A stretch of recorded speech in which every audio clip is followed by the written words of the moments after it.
Bienvenue sur Nepto.com. Mon nom c'est Éric Lachance et aujourd'hui, on va parler de dry suit de plongée. Dans les dry suits, je considère qu'il y a deux catégories plus une exception. Trilaminé, néoprène et croche néoprène. Trilaminé pour trois pour trois épaisseurs. Le tissu extérieur, le tissu intérieur et le butyl. Le butyl va servir à quoi? Va servir à coller les deux tissus, mais principalement garder l'étanchéité du trilaminé comme tel. Dans les tissus extérieurs, vous allez retrouver du nylon, cordura, polyester et différentes fabrications. Tout ce que ça va changer, c'est la résistance à l'abrasion de votre dry et le poids également. Si vous voulez voyager, un trilaminé va être un certain avantage. Et si vous voulez de quoi de plus robuste, ça va avoir du cordura ou du polyester qui est bien intéressant. Maintenant, néoprène. Vous le retrouvez dans différentes épaisseurs, de 1 mm jusqu'à 8 mm. Votre choix va vraiment s'établir sur la température d'eau dans laquelle vous allez plonger. Il existe un produit bien intéressant qui est un néoprène compressé.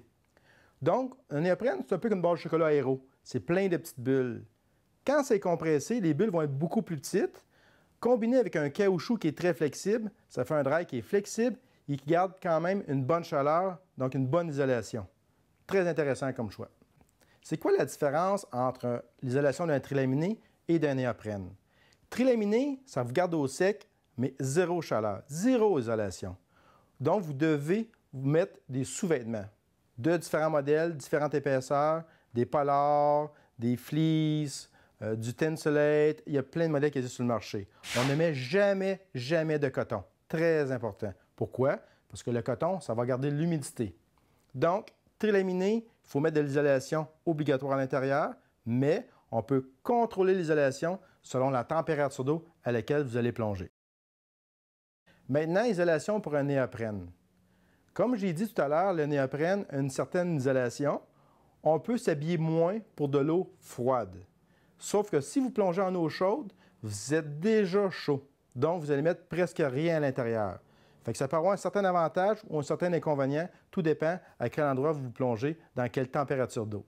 Pourquoi mon trilaminé va faire de la condensation à l'intérieur et un néoprène, non? Quand vous transpirez dans votre trilaminé, ça va condenser à l'intérieur du dry suit parce que vous êtes en eau froide. Sur un néoprène, le néoprène lui-même va absorber cette condensation-là, donc c'est moins apparent.